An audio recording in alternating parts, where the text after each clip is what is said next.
Merhaba arkadaşlar. Çok sıkıntılı olduğunuz zamanlarda yapmak istediğiniz şeylerden biri de arkadaşlarınızla dertleşmek olur, değil mi? Ailenizle büyük bir kavga etmiş olabilirsiniz ya da iş yerinde patronunuzla içinden çıkılmaz tartışmalar yaşamışsınızdır. Bir arkadaşınızın yanına gittiğinizde isteyeceğiniz tek şey size birkaç dakikasını ayırıp can kulağıyla sizi dinlemesi ve yanınızda olduğunu hissettirmesidir. Diyelim ki içinden çıkılmaz bazı durumlara düştünüz ve arkadaşınızın desteğine ihtiyacınız var. Ama size karşı tutumunu beğenmediniz. Telefonundan kafasını kaldırmıyor ve konuşma sırasının kendisine gelmesini bekliyor. Sizinle aynı taraftan bakmıyor olaylara. Bir daha o arkadaşınızla dertleşir misiniz?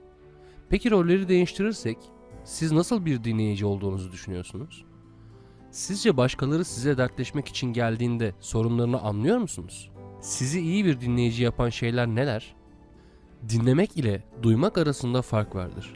Bugün iyi bir dinleyici olmak için gereken yeterlilikleri sizinle paylaşmak istedik. Buyurun konumuza başlayalım.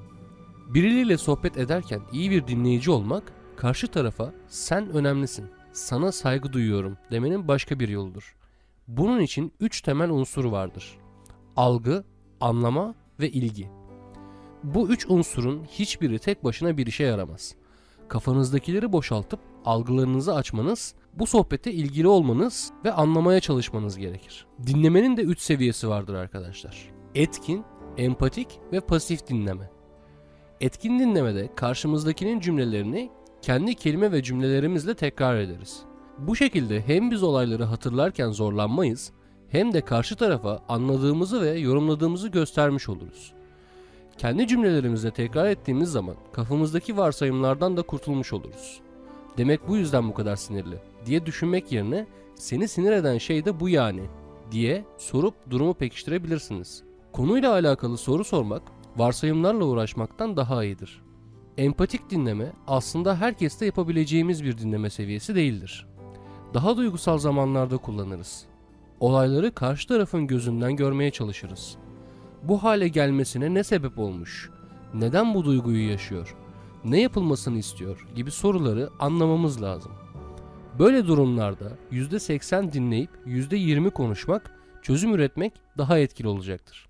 Pasif dinleme ise karşımızdakine dikkatimizin tamamen onda olduğunu gösteren bir dinleme seviyesidir.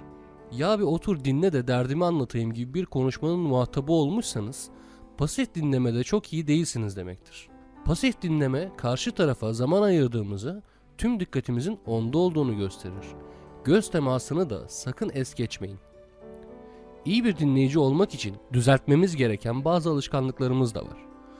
Mesela her zaman dinliyormuş gibi görünürüz ama hayal dünyamızda bambaşka yerlere çoktan yelken açmışızdır.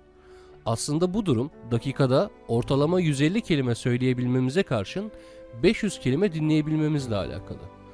Yani karşımızdaki kişi konuşurken sıkılmak, hayallere kapılıp gitmek ne kadar normal olsa da bu alışkanlığımızdan vazgeçmeliyiz. Anlatıcıya bazen ön yargıyla da yaklaşabiliyoruz.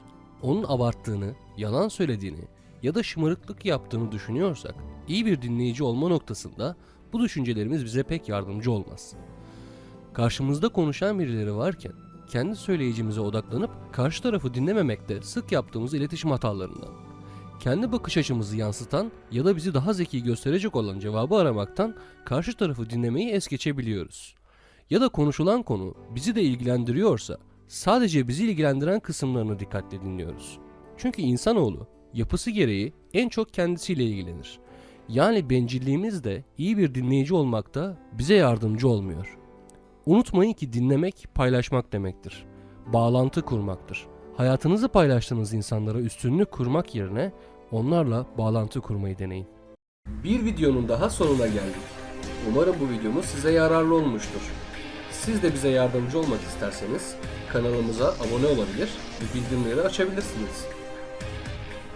Eğer videoyu beğendiyseniz lütfen beğen butonuna tıklamayı ihmal etmeyin. Yeni bir videoda görüşmek üzere. Hoşça kalın.